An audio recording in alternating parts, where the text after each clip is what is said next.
Ready হয়ে গেছে। তুমি কোথায় যাচ্ছ? আচ্ছা, তুমি রেডি তো?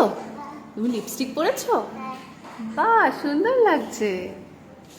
একটু পোজ দাও, একটু হাসো। বাহ, চলো। রেডি হয়ে গেছি, এখন আমরা বেরোচ্ছি। আর দুপুর থেকে প্ল্যান হয়েছিল যে বেরোবো, তো ফাইনালি এখন 7:20 বাজে, এখন আমরা বেরোচ্ছি। শোনো, চলো।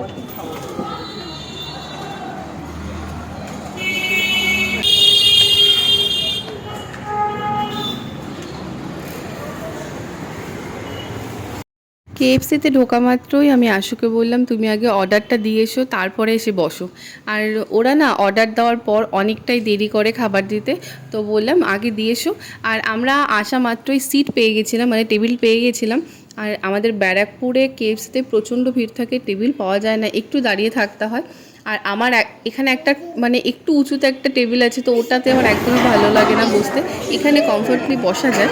তো আমি আর আদি এখানে বসে আছি, আশু গেছে। আর আমাদের একটা বাকেট নিয়েছিল, ওই বাকেটের ওই বাকেটের ক্রিস্পি চিকেনগুলো আমার খুব ভালো লাগে। কেএফসিতে অনেক রকমের চিকেন থাকে, কিন্তু এই চিকেনটা খেতে আমার বেশি ভালো লাগে। তো ফাইনালি চলে এসেছে। তো এই এই যে চলে এলো, আমি এখানে মনে হচ্ছে হয়তো খুব তাড়াতাড়ি এলো, কিন্তু না, অনেকটা অনেকটা বসে থাকতে হয়েছে। তো যাই হোক। আর আদি তো খুব ভালোবাসে কেএফসির এই চিকেনটা খেতে, খুবই ভালোবাসে। আর এখানের এখন সসটা বেশি দেয়, আর মেয়োটা খুব কম দেয়। আগে এতটা কম দিত না, আমার মেয়োটা খেতে বেশি ভালো লাগে। আর আমাদের প্ল্যান আছে যে আমরা এখান থেকে খেয়ে তারপরে আমরা যাব শপিংয়ে।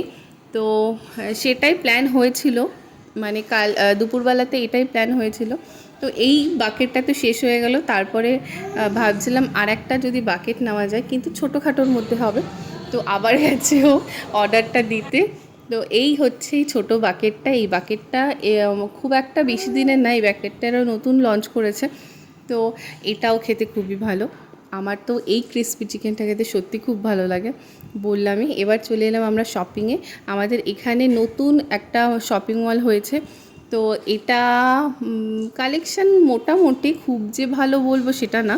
তো মোটামুটি আশুর এই আমি যে এখন কুর্তিটা দেখাচ্ছি, এই কুর্তিটা ওর খুব পছন্দ হয়েছিল, কিন্তু আমার একদমই পছন্দ হয়নি। আমি প্রথমে ভেবেছিলাম হয়তো সুতোর কাজ হবে, কিন্তু না, আমি পরে দেখলাম যে ওটা হচ্ছে মানে পেন্ট করা। তো আমার একদম ভালো লাগেনি। আর হোয়াইটের মধ্যে ভালো লাগে, কিন্তু এটা আমার খুব একটা ভালো লাগেনি। কিন্তু কম দামে কুর্তির কালেকশান কিন্তু ভালো ছিল। পরে চলে গেলাম আমরা কিডসে কিছু কালেকশান দেখলাম, নিয়েওছি আমরা, আদির জন্য নিয়েছি। তো ভালো কালেকশান, মানে কিডসের কালেকশান ভালো, ওদের ওদের কিচেন অ্যাক্সেসারিজও খুব ভালো ওই কালেকশানগুলো। তো যাই হোক, আমার বাড়িতে পরার কিছু টি শার্ট নিয়েছি। ওগুলো বেশ কম দামে ছিল, 99-এ ছিল, 149-এ ছিল, 199-এর ছিল। তো বেশ ভালো ছিল টি শার্টগুলো। আর যে টপগুলো দেখাচ্ছিলাম, ওই টপগুলোও খুব ভালো ছিল। তো আমি আশুর সাথে এসে না খুব একটা ভালোভাবে শপিং করতে পারি না। আমি মনে হয় একা একা যদি আসি আমি খুব ভালোভাবে শপিং করতে পারি। তো এখন টুকটাক নিলাম। আমার ইচ্ছা আছে আমি একা একা এসে আমি শপিং করব, ওটা আমার বেশি কমফোর্টেবল লাগে। তো যাই হোক, আমি নিয়ে ফেলেছি আমার যেগুলো যেগুলো দরকার নিয়ে ফেলেছি। আর তোমাদের একটু কালেকশানগুলো ঘুরিয়ে দেখাচ্ছি কেমন কি। আর পুজো তো চলেই এলো, পুজোর কালেকশান যদিও বা এখনও আসেনি। আর এই যে আদি নিয়েছে, ওর এরোপ্লেন, জানি না এত পছন্দ কেন, আমাদের ছাদ দিয়ে এরোপ্লেন গেলে মা এরোপ্লেন যাচ্ছে, ওর খুব পছন্দ। এরোপ্লেন দেখলেই ওর ওর খুব এক্সাইটেড হয়ে যায়। তো যাই হোক, এই যে টপটা, এই টপটাও আশুর খুব পছন্দ হয়েছে, কিন্তু আমি নিইনি। আমি ভেবেছি আমি নিজে এসে আমি চুজ করে করে নেব। তো আমাদের শপিং করার ডান, আশুর হাতে ছিল শপিংয়ের ব্যাগটা। এরপরে চলে গেলাম আমরা দাদা বৌদিতে, কারণ ডিনার তো বাড়িতে সবাই ডিনার করবে, তার জন্য পার্সেল নিতে হবে। আর আমিও একটু খাবো, দাদা বৌদির বিরিয়ানি মানে একটু তো খেতে হবে। তো বিরিয়ানিটাই আমার বেশি ভালো লাগে, মানে দাদা বৌদি বলে কিছু না, সব জায়গারই বিরিয়ানি ভালো লাগে যদি টেস্ট ভালো হয়। তো পার্সেল নিয়ে একদম বাড়ি।